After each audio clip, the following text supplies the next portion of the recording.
Well, hello everyone! Oh my goodness!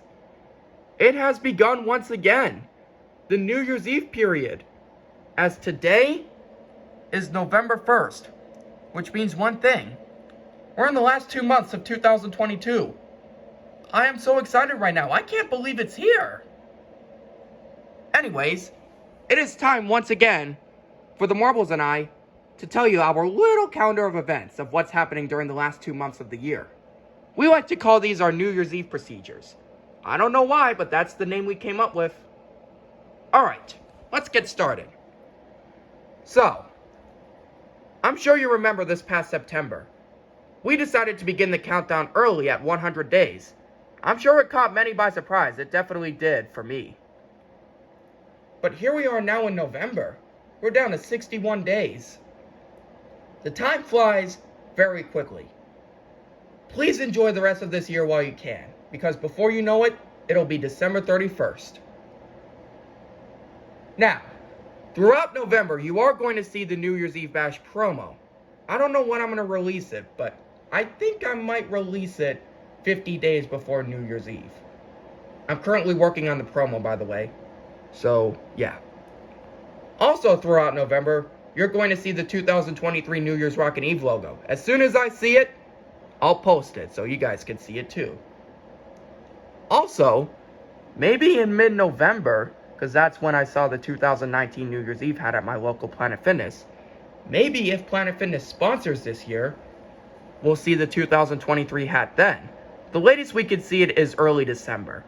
I don't know when, but either way, you guys will see it. Also, I am going to make my Thanksgiving video as usual, but I don't know where I'm going to do it this year.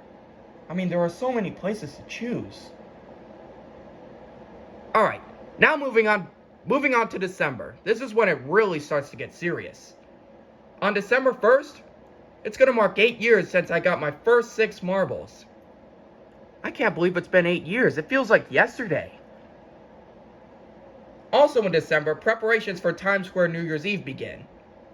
We'll have the wishing wall, the numeral arrival, the numeral installation, the crystal installation. And speaking of crystal, as you know, since New Year's Eve 1999 going into 2000, Waterford Crystal has been the official crystal of the Times Square New Year's Eve ball. And since New Year's Eve 2013 going into 14, Waterford has been producing a 10-year series called The Greatest Gifts. And it featured many different themes, from imagination, to fortitude, to wonder, to kindness, to serenity, to harmony, to goodwill. Oh, you name it. So many themes. 2021's theme was the gift of happiness. Last year's theme was the gift of wisdom. Last year I mistook the gift of wisdom for the gift of goodwill. I apologize about that. The gift of goodwill was the 2020 theme.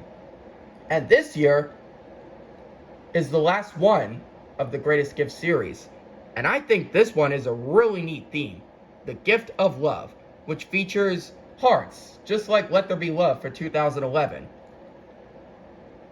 Also, Good Riddance Day, where people shred bad memories of the past year and look forward to starting fresh in the new year.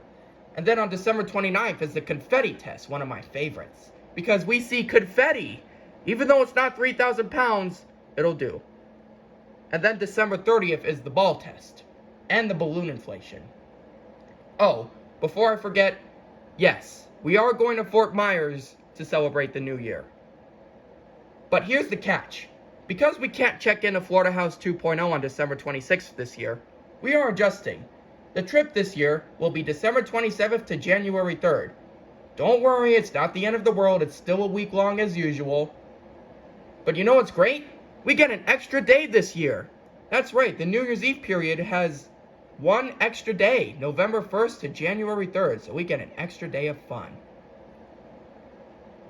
But does this mean that we're not going to be celebrating the New Year at Fort Myers?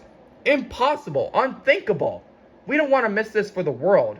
I mean, Times Square New Year's Eve has been a tradition since New Year's Eve 1904 going into 1905. This is the world's New Year's Eve celebration. If you haven't been there, try, because it's a once-in-a-lifetime experience. Me, I personally don't want to go because I don't want to stand out there for 6 hours freezing my butt off. I'd rather celebrate in Fort Myers, where it's always warm and endless summer. And then on December 31st, you know what I'm going to say. It's party time. I kick it up at 6 p.m. We'll watch the beginning of the celebration, and then we'll come back an hour later and count down to the 7 o'clock hour. And then at 11:58, we come back once again, and we count down. The ball will drop, and we'll say goodbye 22 and hello 23. And we'll all be shouting a great big happy new year. And I don't know what I'm going to do for January 2nd, because, like I said, we get an extra day this year. I'll have to think about it. And then on January 3rd, that's it. The period ends. We return home from Florida, and we enjoy the year. So yeah, guys, that's what's happening during these next 2 months. I know it's a bit early, but I just want to say thank you guys so much for everything you've done this year. I love you guys. Without you, I would not be where I am today. And in case you're wondering, the New Year's Eve bash begins at 6 p.m. as I said. I'm sure I already said that. Alright guys, thanks for watching.